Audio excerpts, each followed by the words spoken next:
you don't, you might want to reconsider that, especially if you care about your health and want to take care of the body that God gave you.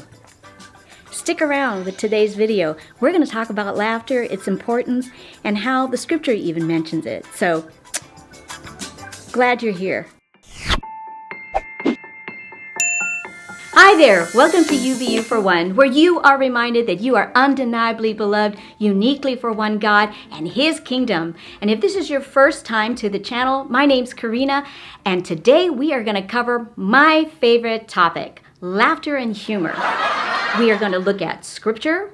We're going to look at some research. I'll share with you some tips on increasing laughter or humor in your life. And finally, I will share with you with one of the best indicators that can help you measure your level of sense of humor. So let's roll. In the book of Ecclesiastes, chapter 3, verse 4, it says, "A time to weep and a time to laugh, a time to mourn and a time to dance." It could not be more significant to you and I right now. In the last year or so, we have spent time in weeping and in mourning. I think it's time we begin to dance and we begin to smile and we begin to laugh. You may not be aware that Jesus actually used humor during his messages and parables. For instance, when he shared that it is easier for a camel to pass through the eye of a needle than it is for a wealthy person to enter through the gates of heaven, he was using a form of hyperbole, which at the time in the Jewish culture, it was classic humor. Now, by no means was Jesus implying that a wealthy person would never make it into heaven, because as a Christian, our dependency and our sufficiency comes only from God, not in our wealth, not in anything that we have on this side of paradise. But for someone who has a lot of resources, it's easy to be seduced by the things that you have and the things of the world that can keep you from seeking your spiritual dependency on God Himself.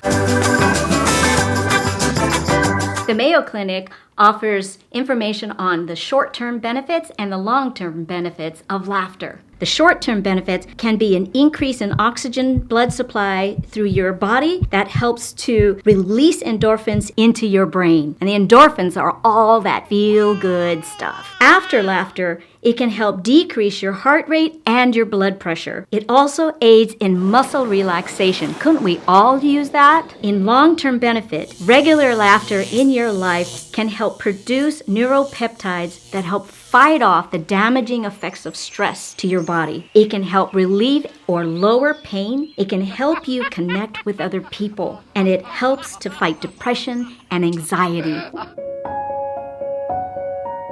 The Association for Applied and Therapeutic Humor wrote an article and reviewed several research material and came to the conclusion that we laugh best and more often when we are engaged with other people. And isn't it interesting that God said in Genesis that it is not good for man to be alone? We need each other to enjoy and intensify our laughter.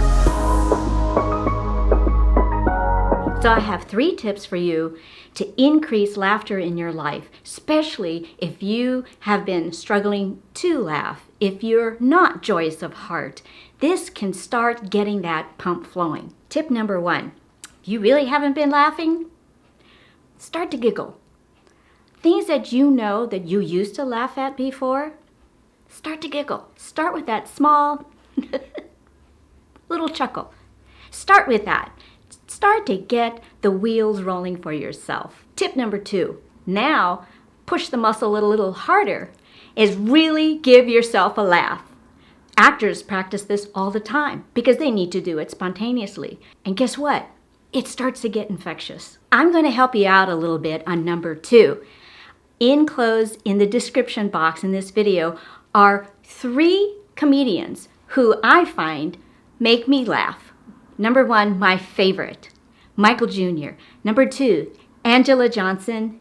And 3, a new comedian that I got turned on to by a BFF, and that's Trey Kennedy. And you'll find them all on YouTube. But enclosed in the box, you're going to see a link to one of their videos. So I want to share that with you so you can get that laughter going. Okay, tip number 3, and it's my favorite. Pick a night, maybe once a week, maybe once a month, or every other week, and get together with people you enjoy their company and share jokes and funny stories with the intention and purpose to encourage each other to laugh and to enjoy that. Nothing can be better, and the research has already proven that you laugh better and best when you're with others and sharing it. In fact, I would love it if you would leave your favorite joke or funny story down below in the comments section so that we can share it with one another and have a great laugh, spreading the joy.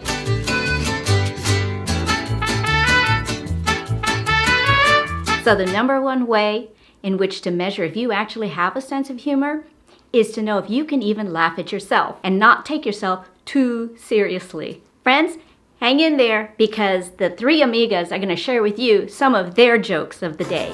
What do you call a farm that makes bad jokes? Corny! What do you call it when Batman skips church? Christian Bale! Why did the bicycle fall over? It was too tired. What do you call the children of the corn's father? Popcorn! Why does Snoop Dogg use an umbrella? For drizzle. How many tickles does it take to make an octopus laugh? 10 tickles. What do you call a pig that does karate? Pork chop! Oh, wow! What did Yoda say when he saw himself in 4K? HDMI! I tried to organize a professional hide-and-seek tournament, but it was an absolute failure. Good players are hard to find. Ha ha ha!